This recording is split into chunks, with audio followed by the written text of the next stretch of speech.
Ni washukuru sana jeshi la polisi kupitia dawati la jinsia. Tuwapigie makofi mengi sana. Kwa mkoa wetu wa Iringa, miongoni mwa taasisi zinazofanya kazi vizuri usiku na mchana katika kuhakikisha tunamalizana na changamoto za ukatili wa kijinsia ni jeshi la polisi kupitia dawati hili. Tuwapigieni makofi mengi sana. Na naomba mkuu wa dawati nifikishie salamu kwa kamanda RPC. Mwambie sisi kama serikali tunajivunia utendaji wa dawati la jinsia katika ngazi ya mkoa na ngazi ya wilaya zote, kwa namna ambavyo mnapokea, mnafuatilia na kuchukua hatua changamoto za ukatili zinazofanyika kwenye jamii yetu. Na mimi na ofisi yangu tutaendelea kuwaunga mkono ili tuhakikishe dhamira njema ya kamanda IGP inatimia kupitia dawati la jinsia kwenye mikoa yetu. Tuwapigie makofi mengi sana katika maendeleo haya makubwa ambao wanayafanya jeshi la polisi.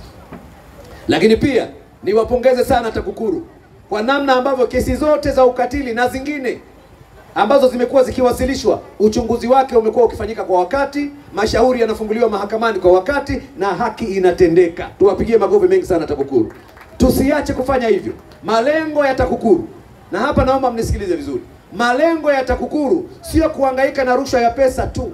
Hata rushwa ya ngono ni kosa miongoni mwa makosa ambayo TAKUKURU wanashughulika nayo.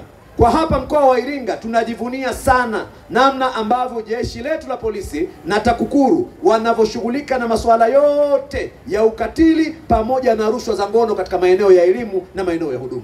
Na mimi nataka niwahakikishieni, tukiwaunga mkono TAKUKURU kikamilifu, tukawaunga mkono jeshi la polisi kikamilifu, hatuna mashaka kwamba mapambano dhidi ya haya yote ambayo ni changamoto dhidi ya mtoto wa kike tutaweza kuyashinda. Tuwapigie makofi mengi zaidi TAKUKURU kwa kazi kubwa na nzuri.